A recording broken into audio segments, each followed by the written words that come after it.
Hai semua, Assalamualaikum. Salam sejahtera bersama saya Irfan Syahmi, Jasuran DirecTV KPM untuk slot Bina Upaya Guru.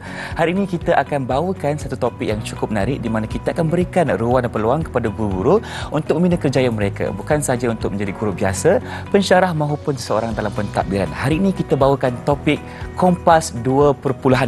Tapi mungkin ada yang tertanya, apa yang dimaksudkan dengan Kompas ini? Tapi kita nak berkenalan dulu dengan tetamu yang Irfan bawakan hari ini. Ada dua orang, seorangnya lelaki dan seorang perempuan.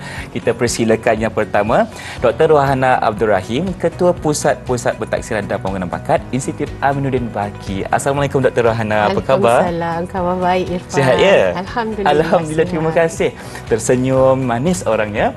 Dan di sebelah kirinya pula kita ada Encik Khairul Azwan Abdul Aziz, Ketua Jabatan Pentaksiran Pemimpin Pendidikan Institut Aminuddin Baki. Assalamualaikum Cik Khairul, apa khabar? Waalaikumsalam warahmatullahi. Alhamdulillah. Hari ini kita akan bersama-sama kongsikan kepada penonton tentang Kompas 2.0.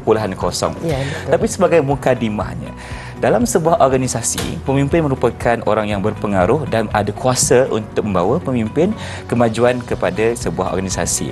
Jadi pengetua ataupun guru besar ialah pemimpin di sekolah dan beliau sebagai pemacu membawa sekolah itu ke arah kecemerlangan. Jadi mungkin doktor sebagai mukadimahnya boleh huraikan tentang perkara ini. Silakan. Baiklah, saya akan cuba ya Irfan. Bismillahirrahmanirrahim. Pertamanya, saya sangat setujulah dengan apa yang Irfan kata tadi, bahawa seorang pengetua ataupun guru besar di sekolah tu merupakan pemacu kepada sekolah untuk sekolah menjadi cemerlang lah. Okey, dalam Pelan Pembangunan Pendidikan Malaysia juga, iaitu yang telah digariskan pada tahun 2013 hingga 2025, ada menggariskan anjakan ya. 11 anjakan tu, anjakan kelima merupakan kita perlu meletakkan pemimpin berprestasi tinggi di sekolah-sekolah. Jadi bagaimana kita nak memastikan pemimpin itu berprestasi tinggi di sekolah? Jadi pemimpin ataupun PGB di sekolah tu mestilah kompeten.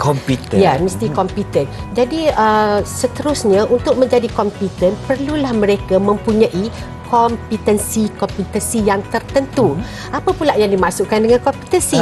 Okey, kompetensi ini sendiri Irfan dan juga penonton merupakan keupayaan seseorang pemimpin di sekolah itu, sama ada dia pengetua ataupun guru besar, menggarapkan pengetahuan yang dia ada, kemahiran yang dia ada dan juga sikap positifnya untuk mengupayakan diri dia sendiri dan juga subordinate di bawahnya.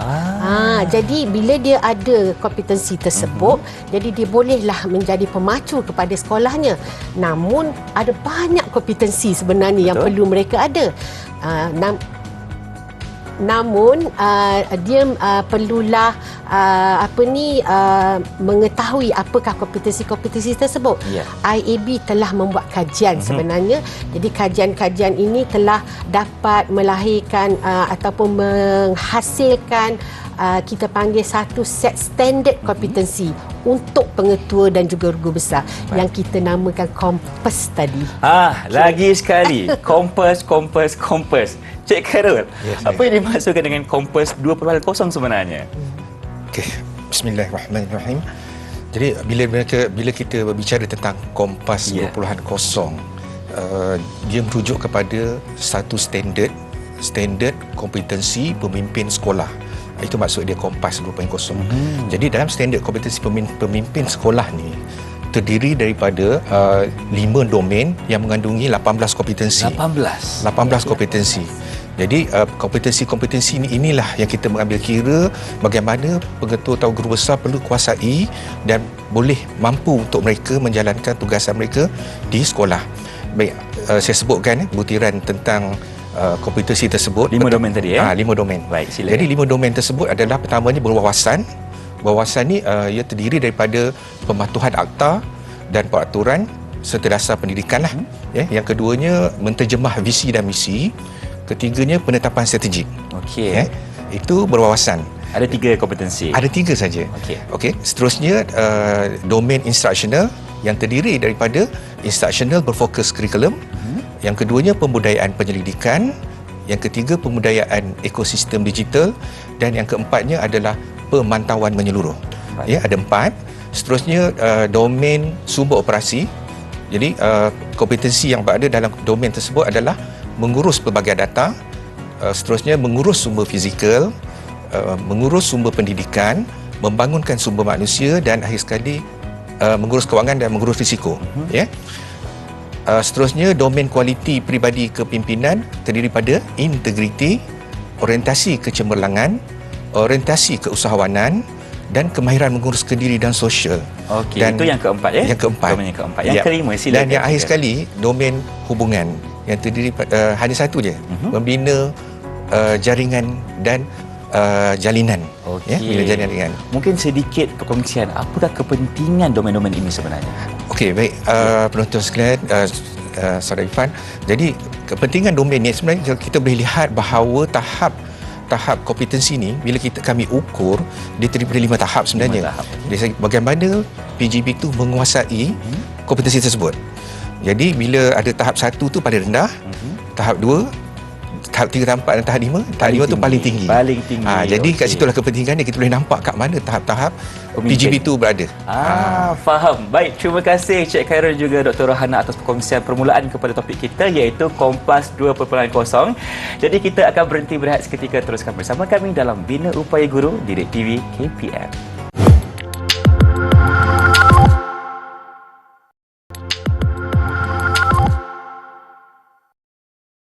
Inilah dia slot Bina Upaya Guru Didik TV KPM bersama saya Irfan Syahmi, Dr. Rohana dan juga Cik Khairul dari Institut Aminuddin Baki, di mana kita sedang membicarakan tentang Kompas 2.0 iaitu standard kompetensi untuk pemimpin sekolah. Okey, jadi kita nak memahami dengan lebih mendalam apakah antara tujuan ataupun objektif Kompas ini dilahirkan. Silakan. Okay. Terima kasih Irfan. Okey, pada dasarnya objektif Kompas ini iaitu kompetensi pemimpin sekolah ni adalah 2 sahaja yang boleh saya jelaskan di sinilah. Yang pertama sekali, kita hendak memberitahu kepada pemimpin sekolah bahawa mereka sepatutnya sedar, ada awareness tentang 18 kompetensi itu perlu mereka kuasai. Baik. Untuk mereka melaksanakan tugas-tugas di sekolah. Jadi dengan adanya Kompas ini, kita memberi instrumen untuk mereka menjawab, kita dapat mengenal pasti atau mengukur di tahap mana mereka berada. Yang 1 hingga 5 tadi tu. Yang 1 hingga 5 tadi tu, betul. Dan kemudiannya yang kedua, di dalam Kompas ni juga kita dapat mengenal pasti apakah latihan ataupun kursus yang mereka perlukan untuk meningkatkan lagi pembangunan profesionalisme mereka. Baik, untuk kuasai 18 kompetensi tadi. Untuk itu. Jadi tahap mana dan mereka akan pilih manakah kursus yang mereka perlukan sebenarnya. Jadi di situ kita boleh tengok tujuan yang pertama tadi kita kata satu set standard kita dah adakan. Kemudian yang keduanya kita boleh menggambarkanlah apa latihan yang mereka perlukan. So itu saja 2 yang asaslah yang mudah untuk kita fahamlah. Pertama sekali untuk memberi awareness kepada mereka, kesedaran di mana mereka perlu kuasai 18 kompetensi tadi untuk menjadi pemimpin di sekolah. Betul. Dan yang kedua, untuk mereka sedar apakah latihan yang mereka perlukan untuk menjadi pemimpin yang lebih baik. Ya, betul. Okey, terima kasih Dr. Rohana. Kita nak tanya pula kepada Cik Khairul. Dia macam nak jawab soalan tu. Okey, soalan saya kepada Cik Khairul, bagaimanakah Kompas ini digunakan untuk mengukur kompetensi pengetua dan juga guru besar? Baik, penonton sekalian, Cik Fan, bila sebut tentang pengukuran ataupun bagaimana ditadbir lah, saya pergi fokus kepada bagaimana ditadbir. Pentadbiran Kompas ni sebenarnya dijalankan secara online melalui satu sistem yang dipanggil iKompas. Tahun bila ni Cik Khairul? Kompas ni bermula tahun 2020. Okey. Kita lancarkan pada bulan September tahun 2020 tu yang pertama kali lah. Maksudnya pada zaman COVID-19 sebab itulah secara dalam talian. Pada masa tu memang banyak digunakan dalam talian dan dengan harapan kita akan memperolehi 100% pelibatan PGB pengetua besar kita dalam menjawab soalan Kompas. Jadi buat masa ni kita kalau ikut data pada 31 Ogos 2022 kita ada 10,230 buah sekolah di Malaysia Keseluruhan. keseluruhan Di sekolah rendah dan Malaysia. sekolah menengah. Jadi dengan harapan kita mendapat 100% kat situlah. Cuma bagaimana ditakbirkan ialah dalam instrumen tersebut yang diletakkan dalam sistem, kita ada pertamanya bahagian A dia demografi, latar background ni lah, background latar belakang PGP itu sendiri, pernah berkursus atau tidak dengan IAB dalam demografi. Keduanya adalah kita tanya tentang penilaian kompetensi. Memang dia menilai diri dia sendiri. Diri sendiri. Diri sendiri. Okey. Maksudnya Berdasarkan persepsi diri dia. Ya. Dia berada di tahap mana, dia tentukan Yes. sendiri. Yang tadi kita Okey. sebut tentang standard tadi kan, ada 5 tahap tadi. Dia nilaikan dia ada dari 1, 2, 3, 4, 5. Adalah rubrik-rubrik dia disebut di situ, dia kena baca supaya dia tahu kedudukan dia di mana. Dan yang ketiganya, soalan instrumen tersebut berkaitan dengan training need analisis ataupun analisis keperluan latihan, yang mana apakah latihan-latihan diperlukan berkaitan dengan 18 kompetensi ini. Dan juga akhir sekali adalah yang keempat, laporan individu. Maknanya laporan ni selepas dia habis mengisi, mereka boleh dapat laporan tersebut. Ya, so bila mereka dapat laporan tersebut, mereka boleh nilai di mana kedudukan mereka. Baik. Ya. Mungkin saya nak tanya kepada Cik Khairul, setakat ini berapa banyak sekolah yang telah mendaftar dengan IAB? Okey. Kalau dapatan pada tahun 2022 yang kami jumlah data yang kami perolehi sebanyak 9,506 pengetua guru besar telah mengisi. Ya, maknanya dari hampir 93%. Okey. Lebih 93%. Alhamdulillah. Tapi kita nakkan 100%. Kalau boleh. Kalau boleh. Jadi hasratnya besar untuk semua sekali PGB di luar sana untuk daftar bersama-sama dalam iKompas untuk menjadi orang yang lebih kompeten dalam memimpin warga sekolah betul. mereka. Baik, kita nak lihat kepada dapatan sekarang ini. Mungkin doktor boleh kongsikan kepada Irfan dan penonton rumah, apakah antara dapatan yang Kompas boleh ceritakan? Okey, terima kasih Irfan. Okey, berdasarkan yang Cik Khairul kata tadi dah 93 lebih peratus yang Banyak tu menjawab. sebenarnya. Ya. Jadi IAB telah berjaya menganalisisnya lah. Jadi daripada sini kita boleh tengok dapatannya di peringkat individu tu sendiri, di peringkat daerah, di peringkat negeri dan juga kebangsaan secara menyeluruh. Jadi saya mungkin boleh jelaskan sedikit secara menyeluruh lah. Boleh, silakan. Jadi bila dapatan ni dianalisis, kita akan mendapat 4 keadaan sebenarnya. Okey. 4 keadaan tu di mana ialah kompetensi yang rendah Okey. dan TNA dia nak tinggi. DNA maksudnya? Training need analysis ataupun keperluan latihan yang dia nak. Okey, baik. Okey. So yang tadi saya kata kompetensi dia rendah dan dia nak diberi latihan. Okey, yang keduanya ialah kompetensi dia rendah. Baik. Tetapi dia tak nak latihan. Dia tak nak latihan. Dia tak nak TNA pula. dia rendah juga. Jadi Okey. maknanya itu pun kita kena tengok juga Baik, kan. baik. Dia rendah kompetensi, kenapa dia tak nak? Betul. Dia perlukan latihan. Yes. Yang ketiga ialah di mana kompetensinya tinggi, Okey. TNA pun dia nak tinggi juga. Dia dah ada kompetensi bagus tapi juga dia tu. nak. Mungkin dia rasa tak cukup. Okey, dan okey. yang keempatnya ialah di mana kompetensi dia tinggi, TNA dia rendah. Kalau macam tu, Yang okey tu ke? logik. Dia dah sebab tinggi dan dia rasa betul-betul. tak perlulah kan. So, tak apalah. So itu Okey. adalah dapatan-dapatan yang kita dapat setakat ini, dan dari situ sebenarnya IAB melihat kepada yang pertama tadi, Yang pertama. iaitu di mana kalau kompetensi dia rendah, dia berkeinginan untuk diberi latihan. Jadi senang, dapatan itu kita akan sebarkan kepada bahagian latihan untuk memilih apakah kursus-kursus yang akan ditawarkan di IAB, dan IAB akan menentukan siapa yang akan datang berkursus untuk meningkatkan kompetensi mereka Di tu. situ IAB akan melihat yang mana yang sesuai latihan diberikan kepada mereka yang memerlukan. Ya, betul. Itu Baik, terima sangat kasih tepat. Dr. Rohana. Okey. Jadi kita akan berhenti berehat seketika. Teruskan bersama kami dalam Bina Upaya Guru untuk topik Kompas 2.0.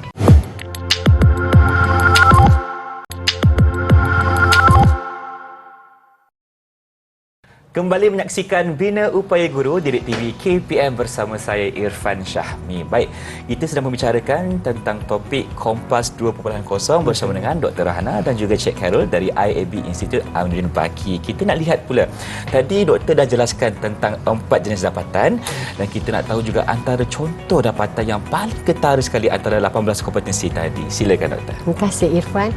Okey, di sini oleh kerana masa pun tak banyak sangat, saya akan cuba huraikan 2 perkara saja. ada. Silakan. Tadi kita dah tengok Encik Khairul menyenaraikan ada 18 kompetensi. Dan di antara tu ada dua perkara yang saya nak jelaskan di sini. Yang pertama sekali ialah berkenaan dengan pembudayaan ekosistem digital. Jadi kita dapati kebanyakan pengetua guru besar di sekolah-sekolah di Malaysia dia mengatakan mereka kurang kompetensi kurang mahir dari segi pembudayaan ekosistem digital. Dan DNA ataupun analisis keperluan mereka hendak kursus tersebut. Alhamdulillah. Jadi IAB sedang berusahalah untuk menyediakan kursus-kursus yang berkait dengan digital tu kepada PGB. Ini mungkin kerana kita ada pandemik tahun 2020, 2021 kan. Jadi di mana maksud saya pengajaran di sekolah terhenti. Daripada PDPC jadi PDPR. Jadi barulah agaknya pemimpin-pemimpin kita sedar. Perlunya benda ini. Jadi itu yang kita nampaklah.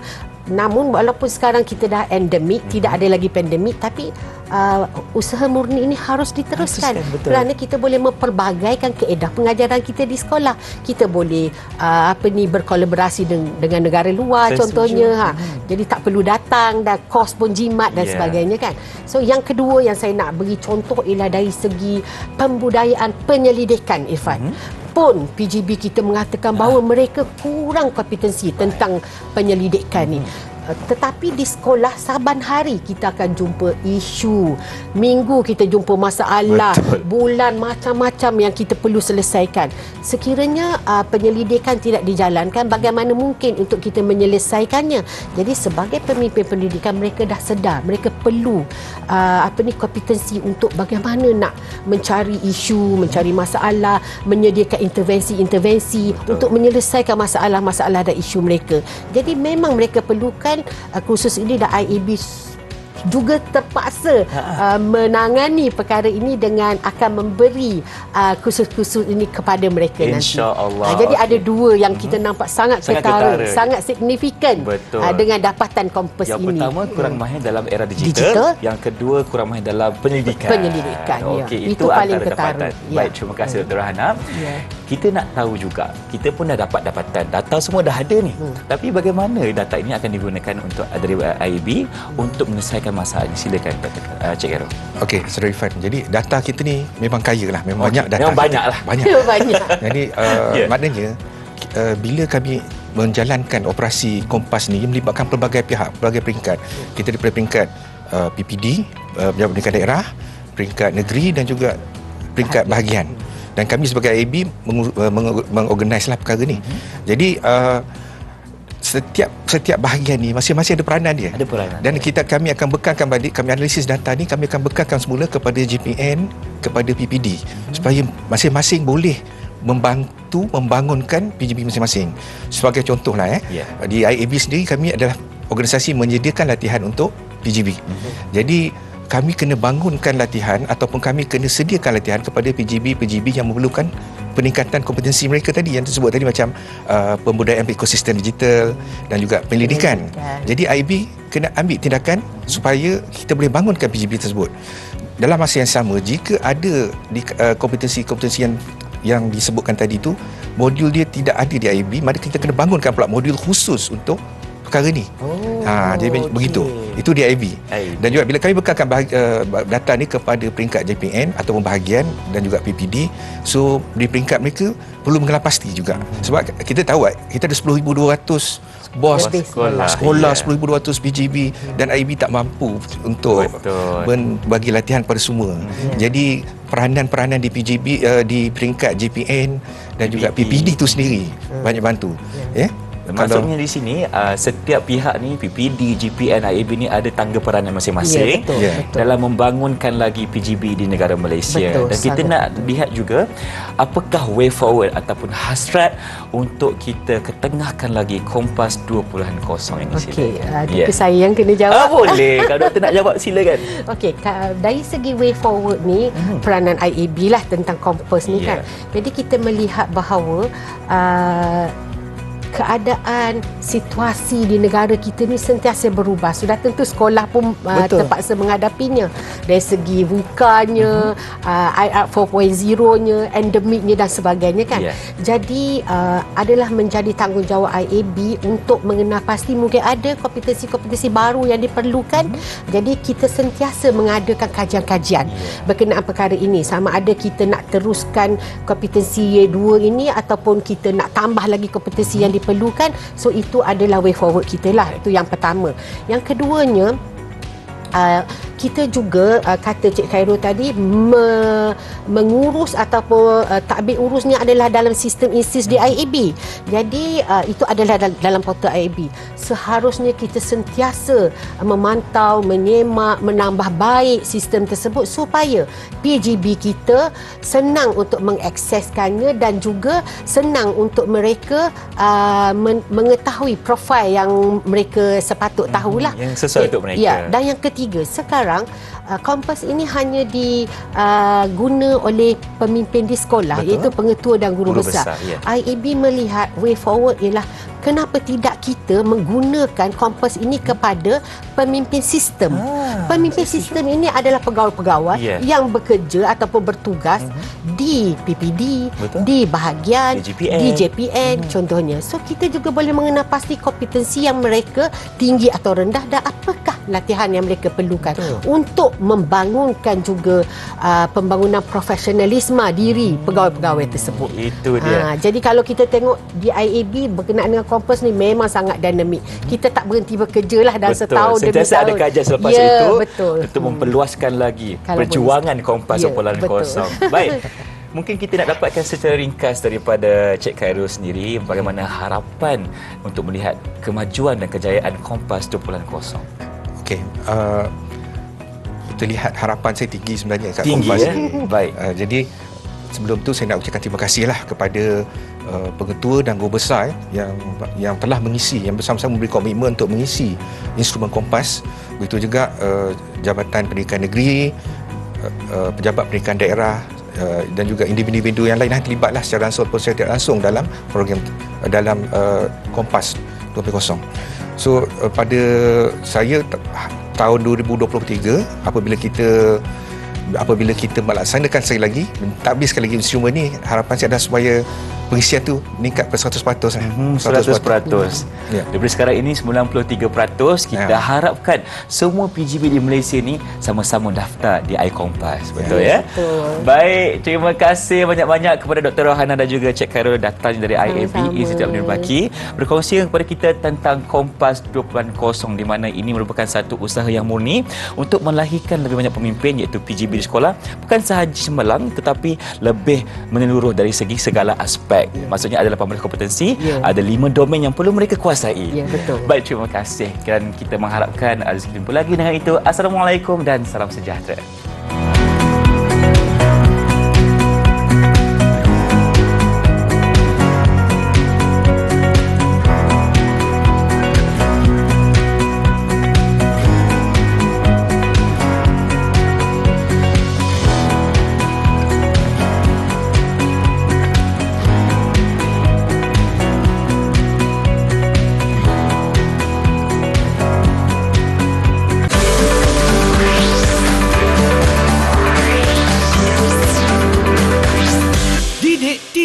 KPM